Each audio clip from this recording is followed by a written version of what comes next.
2017 Fantasy Football Sleepers. Shout out to my boy Mike S for suggesting this video. Boy!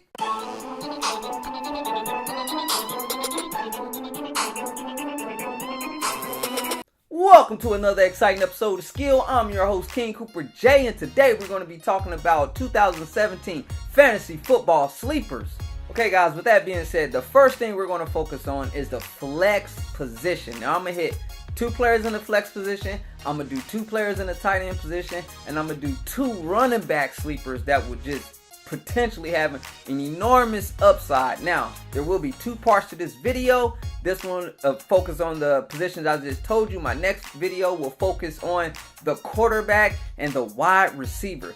Now, this is the reason you need to watch this entire video, and I'm going to tell you why these are elite sleepers. First of all, you'll go to ESPN or NFL.com and you'll look up fantasy sleepers, right? That's exactly what you would do. But you know what you'll find? You will find some sleepers. But you know what? Technically, they're not sleepers anymore. You know why? Because ESPN has millions of fans. And there's millions of fans who play ESPN Fantasy Football. Or just fantasy football in general. So if you got millions of fans reading a report on sleepers, they're not sleepers anymore. With King Coopa J, you come here, I don't have number 200 subs. So my fantasy sleepers is more potent because they're opposite of what ESPN has. They're my own picks. I don't have millions of fans yet. So when you get these picks, you're getting some exclusive content. Let's go. Now, the first pick that I have for my flex position is Dion Lewis.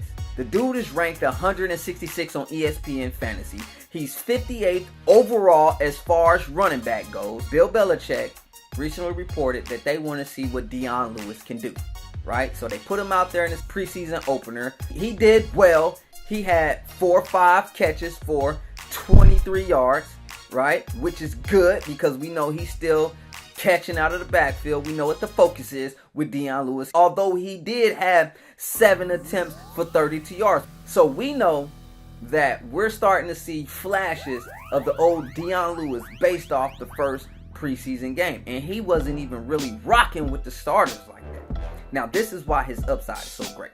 LeGarrette Blount is out of there. He's with the Philadelphia Eagles now. So all those goal lines, all that pass catching in the red zone is going to go to the guy Dion Lewis. White is not a threat, and I feel like Mike is not a threat to Dion Lewis either. I feel like he is the best option, and I feel like nobody is really focusing on the Patriots backfield. My second flex position is Kevin White. That's right, this guy is 6'3". He can run a 4.3. Now, he only caught the ball 34 times last year. He was only targeted like 39% of the time. Now, Alshon Jeffries is gone. Yes, Cameron Meredith is there, and he's probably a sleeper too, but nobody's really focused on the Bears receiver core. Besides like Cameron Meredith, and he's not even starting. It's Kevin White. Now, he did start out slow in preseason, but he has picked up. He has had good reports with both quarterbacks. Now, you know there's not really quarterback controversy out there, but forget them. Let's focus on Kevin White. Kevin White will have not an excellent year, but he will be a good flex. Now, if you get down and you're around 139 and you're still looking for a receiver and you got all these options out there, just think Kevin White because the dude is healthy. He's playing well in preseason, and I promise you, his targets will be high. Now, let's get into some of these tight end options. Now, my first tight end, I have Jack Doyle.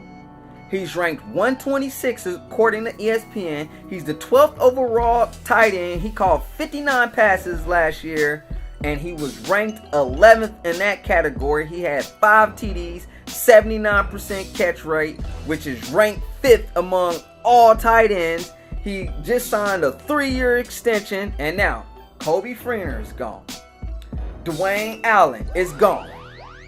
They basically got rid of everybody to open up for this guy.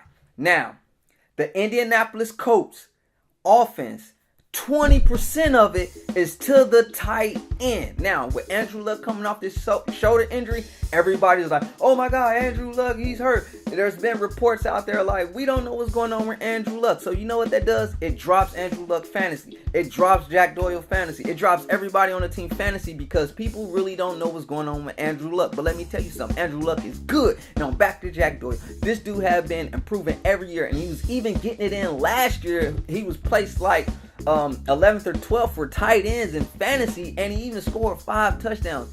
The average tight end only scored like 2 touchdowns, 2 to 3. Like, come on, this dude is going to be elite. Nobody's really focused on this guy, and trust when I tell you, the offense will target him more than 30% of the time. Let's go. My second tight end is Zach Ertz. Nobody's really focused on him. He's ranked 107th. He's 9th at the position. He was 5th in targets last year. He had a career high with 9 end zone targets. That was 5th overall for the NFL. The Eagles focus on their tight end 27% of the time. Let me tell you something about the Philadelphia Eagles. They just picked up LeGarrette Blount, right? They just picked up Alshon Jeffries, right? They got rid of Matthews. Last year, if you remember towards the end of the season, right? Ertz was killing. He was killing. He was getting like 2 touchdowns a game for like the last 3 games. He was destroying me. I noticed them from DraftKings. I was like, whoa, Ertz is beasting out right now. Ertz and Carson Wentz, they have this connection that nobody is really recognizing. So Ertz is flying under the radar. Now, being ranked 9th as a tight end, and I'm thinking this guy's going to be top 5 easily be top 5 with all the weapons around them easily, right?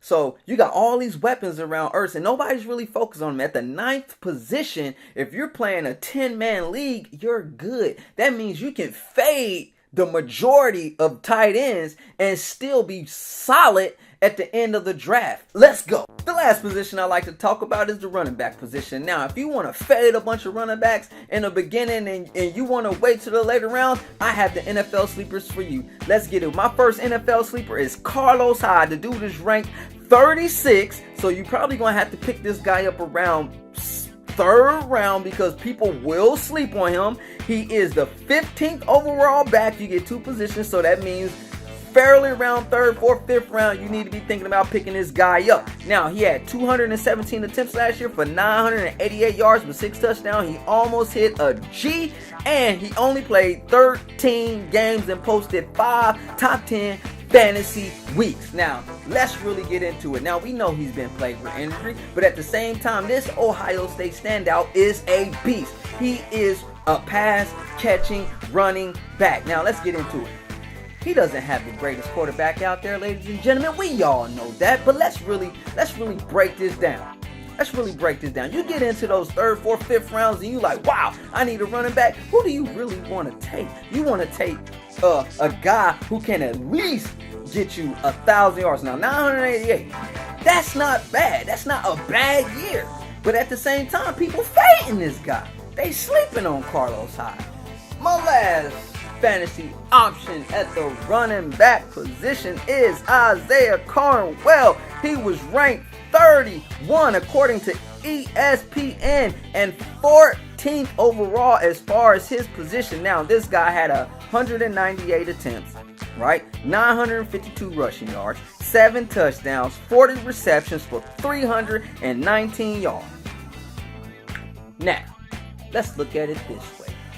You have another guy who has Deshaun Kaiser, Kenny Britt.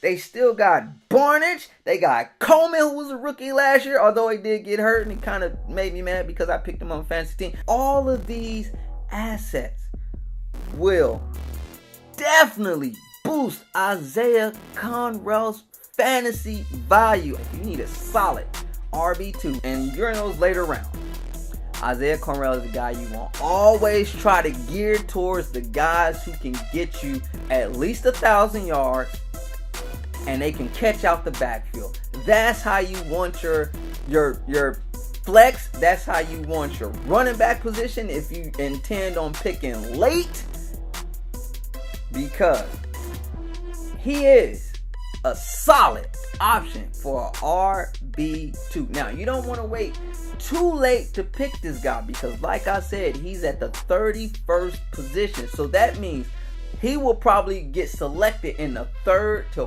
4th round because for the simple fact he's ranked so high on ESPN. Now, you will look at rank 31 as not really, but if you're playing a 10-man league, you only picking twice. Pop, you already at 40. You know how I go. So you really can't technically count him as a sleeper, but at the same time, being ranked 15, there's plenty of running backs ahead of him. All of those guys will be selected. So Crowell will slip dramatically way down to the later rounds. So if you're looking for a solid fantasy option for a running back, your guy is Isaiah Crowell. Thank you for watching another episode of Skill. And if you're new to this channel, make sure you hit the subscribe button. Make sure you turn on your notifications because we get it in on this channel. And remember, part 2 of NFL Fantasy Football is coming up. That will be my next video. I will be covering the wide receiver position and the most important position of all, the quarterback position. And always remember, if you're not here to debate, you're here to hate.